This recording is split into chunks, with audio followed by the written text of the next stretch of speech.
A conversa era sobre merecimento e a pessoa vira pra mim e dizia assim: bom, eu não posso fazer nada se ela não se esforçou tanto quanto eu. Eu fiquei pensando naquilo.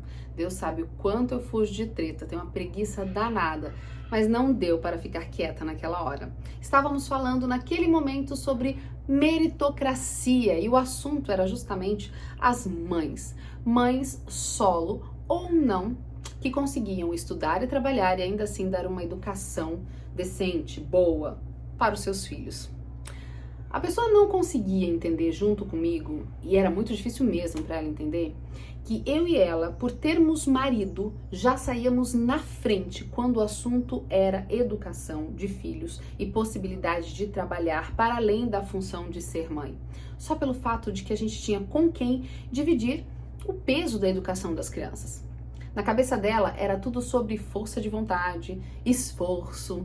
Bom, vamos falar um pouco sobre meritocracia. Para começo de conversa, essa ideia toda foi cunhada, vamos dizer assim, por um inglês, Michael Young, em 1958, quando ele lançou um ensaio, The Rise of the Meritocracy, acho que era esse o nome, tipo a ascensão da meritocracia, seria algo traduzido assim de forma informal, em que ele tratava a meritocracia não como um elogio, inclusive, porque muita gente não sabe. A ideia do termo meritocracia era uma crítica social, onde ele mostrava que a noção de poder, de capacidade, de estar à frente de uma posição, poderia, num futuro próximo, tomar o lugar, olha só que interessante, o cara é quase um profeta, tomar o lugar das posições reais de merecimento, onde a gente desconsideraria os obstáculos e o ponto de partida entre as pessoas.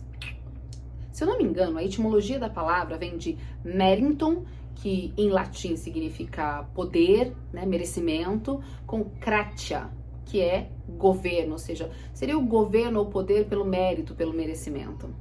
O problema é que, para mim, como cristã, isso é muito conflitante, gente. Tem duas parábolas, aliás, que me remetem muito a esse assunto, tá? A primeira parábola, para mim, já dá o tom do que Jesus já estava ensinando. É a parábola dos talentos. Você já ouviu, né? O Senhor foi viajar, deu um talento para um, deu 2 talentos para outro, deu 5 talentos para outros. E depois ele voltou e quis saber o que cada um fez com esses talentos. Veja que ele não julgou naquele momento e não tratou o servo por ser infiel ou incapaz pelo tanto que tinha rendido, porque ele sabia desde o início que todos nós nascemos em circunstâncias diferentes. Cada um de nós tem uma quantidade de talentos disponíveis ao nascer. Sim, ele deixou muito claro isso. A vida não é justa, para com essa bobagem. A vida é injusta.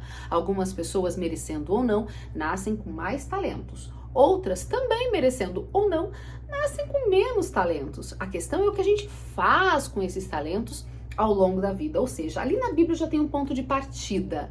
A vida não é justa e não é igual para todo mundo. Ponto. Só que eu tenho uma outra parábola que sempre me incomodou. Por quê? Porque eu olhava do lado de quem tem o mérito, de quem acha que está dentro desse conceito de mérito, que é aquela parábola dos trabalhadores na vinha. O senhor contratou um tanto para trabalhar cedinho, outro tanto vai trabalhar começando meio-dia, outro tanto faltando uma horinha para acabar. Chega no final, esse senhor bondoso resolve dar o mesmo pagamento para todos. Aqueles com quem ele tinha combinado no início acharam que estava injusto, apesar dele estar pagando aquilo que eles pediram. Tava tudo certo, eu pedi 100 pelo dia. Mas como que você vai me dar 100? Eu que mereço? E vai dar 100 também para aquele que trabalhou só uma hora. Ele não merece.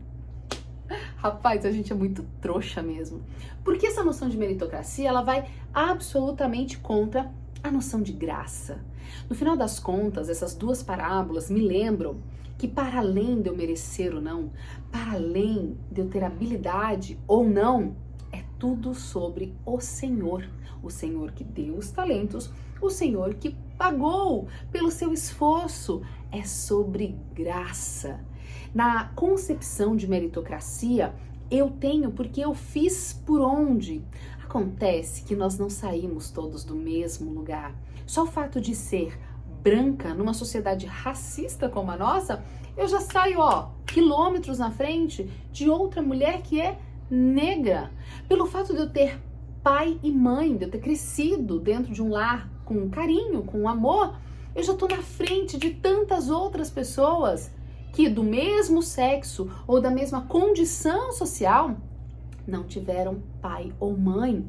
O fato de eu ter podido estudar, ainda que em escolas públicas toda a minha vida, já me bota muito além de outra mulher que nunca pôde estudar, porque trabalhou, porque cuidou da casa desde pequena, cuidou da família. O fato de eu não ter sofrido grandes violências já me coloca muito à frente. A pessoa que está numa condição com menos privilégios pode chegar lá, seja lá o que signifique esse lá, pode. Mas eu nunca vou poder, do alto dos meus privilégios, dizer que foi igual para nós duas. Nunca, nunca foi. Podemos chegar no mesmo ponto de chegada, bandeirinha, mas nós não saímos do mesmo lugar.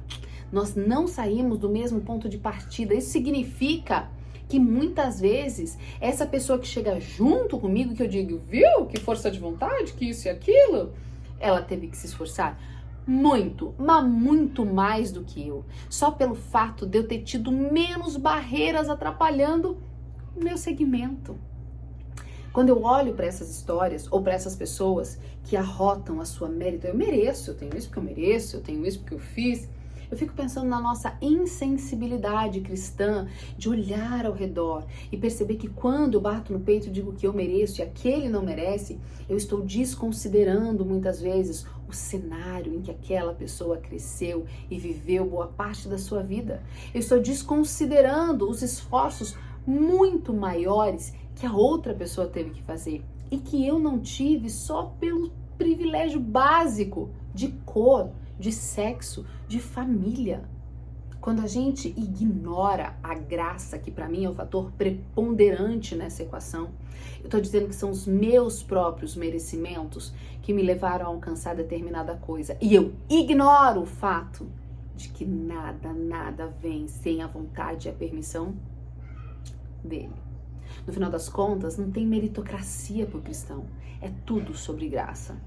Tudo sobre a graça imerecida que eu e você tivemos. Quando a gente olhar para o lado, para outras pessoas que estão em situações muito mais difíceis que a minha, que a sua, vamos olhar com o olhar da empatia. Vamos pensar se essa possibilidade de encontrar essa pessoa não é, de repente, um chamado para que eu possa, através das minhas ações, das minhas condições, do meu privilégio, oferecer, estender a mão e mostrar para essa pessoa a graça do Senhor. O Senhor das vinhas, que pagou o mesmo salário para todos os seus trabalhadores.